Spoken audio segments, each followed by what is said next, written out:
You're not moving to Sacramento just to make the exact same mistake that you're running from, just in a different zip code. Every week I sit with Bay Area families that they really did everything right on paper. Good agent, decent budget. They even drove up for a couple of showings before they wrote the offer. And they still picked the wrong suburb. Not a bad suburb, but the wrong suburb for them, for their commute, for their actual life. Because they used Bay Area logic to make a Sacramento decision. And those two things do not run on the same rules.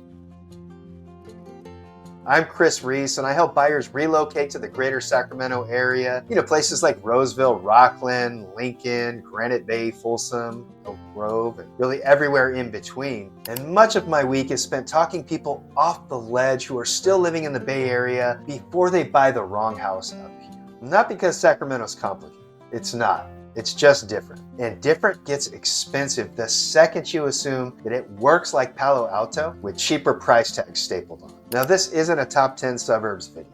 Every suburb up here is somebody's right answer. This video is about the 3 assumptions that quietly wreck your decision before people even realize they've made it. And make sure you stick around, because trap number 2 is one that actually costs people the most money, and almost nobody checks it before closing. Here's the fantasy. You sell your 2-bedroom condo in San Mateo for $1.1 million. You find a 5-bedroom, 3-bath, 3,000 square foot home in Folsom Ranch, or Roseville's Fitment Farms for the same money, and you feel like you just won real estate. Game over. But you didn't win anything yet. You just moved your equity into a new house with a second invisible mortgage payment that nobody advertised in the listing. That bigger house for the same price feeling, well, much of that payment can be Mello-Roos. And Mello-Roos doesn't grow with your equity. And if you were to pay off your mortgage, it doesn't just go away either. If that house was built in the last 15 to 20 years in one of these newer master plan pockets, Folsom Ranch, Dorado Hills, West Roseville, Whitney Ranch out in Rocklin, Laguna Ridge out in Elk Grove, there is a very good chance that it sits inside a community facilities district. And that's the legal name for Mello-Roos tax area. It's how all these cities built the roads, the parks, the schools, how they put in the sewer lines for neighborhoods that used to be an almond orchard, and somebody has to pay that back. That somebody, it's you. And it's on top of your 1% base property tax. And for the next 20 to 30 years. So when Bay Area buyers compare the Sacramento tax bill with the Bay Area tax bill using just a base price, they're comparing the wrong number. Effective tax rates in these CFD communities, the Mello-Roos areas, can land well north of 1.5%. And on a $700,000 house, that's some real monthly money. And it's the same reason your neighbor just 2 streets over in the older part of the same city with no CFD pays basically a lot less for the same square footage, same city name on the sign, with a much smaller tax bill in the middle. Now there's a second hidden line item that Bay Area buyers never really think to ask about. And it's not even a tax, it's your electric company. Most of Sacramento County runs on SMUD, a public utility company that's typically cheaper than an investor-owned utility company. Now cross that county line into an unincorporated part of town area like El Dorado County, much of El Dorado Hills, and you're on PG&E instead. Now it's not the thing that decides your entire move. It's just one more assumption that Bay Area buyers carry in, that utilities work the same everywhere. And here, it's just not true. And who this fits? Buyers that are going into new construction with their eyes open.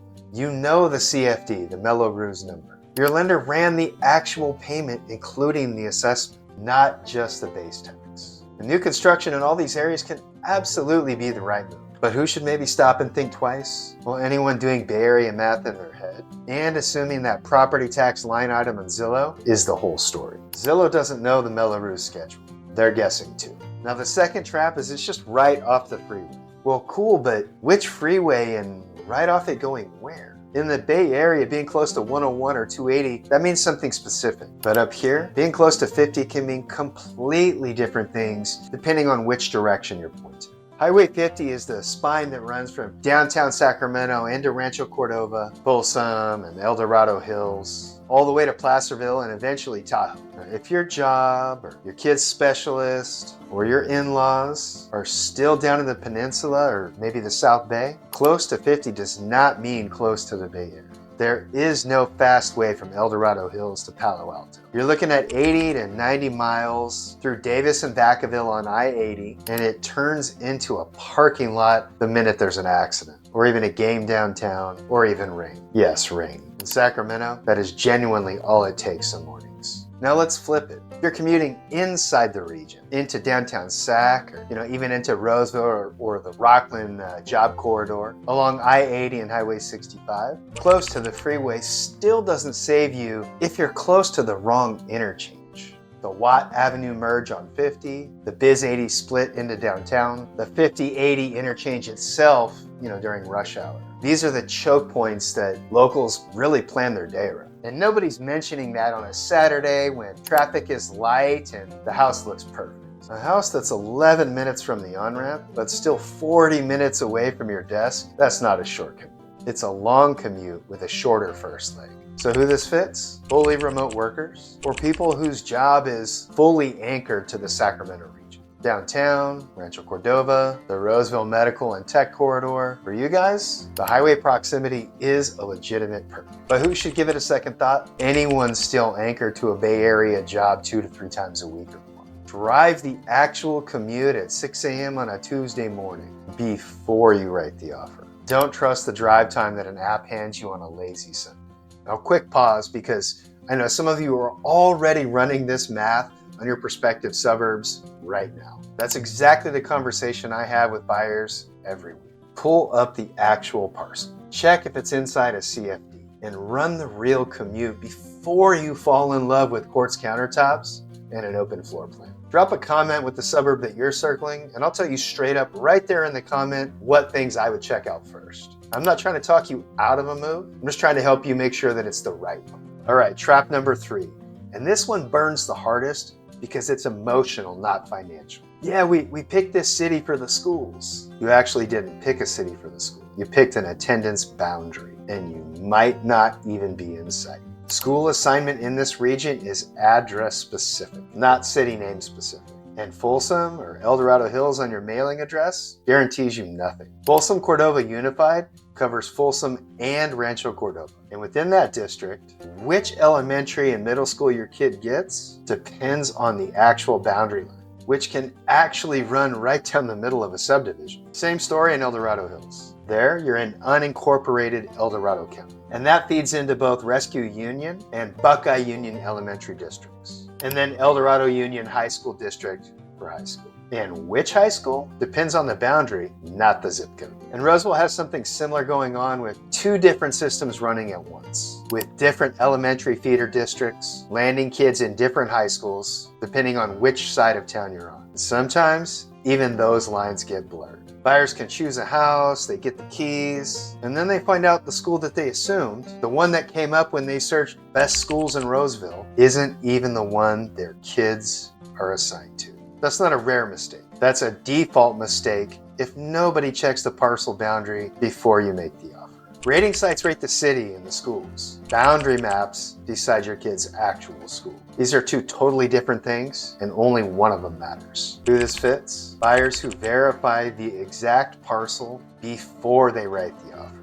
10 minutes will save you years of regret. And who should think twice? Anyone thinking they can pick the whole city based on a best school districts listicle without ever pulling the boundary maps for the specific street and parcel. So here's the actual pattern once you've lined up all 3 traps. The families that regret their Sacramento suburb almost never regret Sacramento. They regret skipping 3 10-minute checks that would have told them the truth before the offer went in. Regret fit looks like this. You compared the base tax rates, but not the CFD adjusted rate. You checked the freeway on a map, but not the actual drive time at 7 a.m. on a weekday morning. You searched best schools instead of searching the parcel-specific boundary map. Every one of these is fixable before you buy. None are fixable after. Perfect fit looks almost boring by comparison. You know your all-in monthly number, taxes and CFD included, before you fell in love with that floor plan. You've actually driven the commute both directions on a weekday. You got the exact sign school on the exact parcel in writing. That's it. And that's the whole difference between the people that post best decision ever a year later and the people who quietly relist in just 18 months and eat the transaction costs twice. Let me be clear. This isn't me talking anybody out of Folsom or El Dorado Hills or Roseville or Elk Grove or anywhere in Greater Sacramento. Every one of these suburbs has a real legitimate buyer that they're perfect for. The only mistake is being the buyer for the wrong one. Here's the uncomfortable part. Most of the damage in this decision happens before you ever call an agent. It happens the weekend you fall in love with a house off a listing photo without asking the right questions. If you're relocating from the Bay Area and you're circling a Greater Sacramento suburb now, I will personally run these checks for you on this video on any particular specific address that you're looking at. The real CFD adjusted tax number, the actual commute at your actual commuting hours, and the exact assigned school for that specific parcel, all before you ever write it off. Not after you start stressing about it because you're already in escrow. And that's not a sales pitch. That's the same conversation I have with every relocating buyer that I work with. And it's the same conversation that keeps people from being the family that has to relist and sell just 2 years later. If that kind of help seems like it might be useful to you, just reach out. All my contact info is down in the description. Shoot me a text, give me a call, and even book a quick 15-minute strategy session with me. The link is down there as well. Use it before the open house, not after the offer. Are you ready to stop scrolling and start making moves? Let's make it happen. Also, comment below where you're moving from, I'm curious. And don't forget to smash those like and subscribe buttons. I'll see you on the next one. That's a wrap.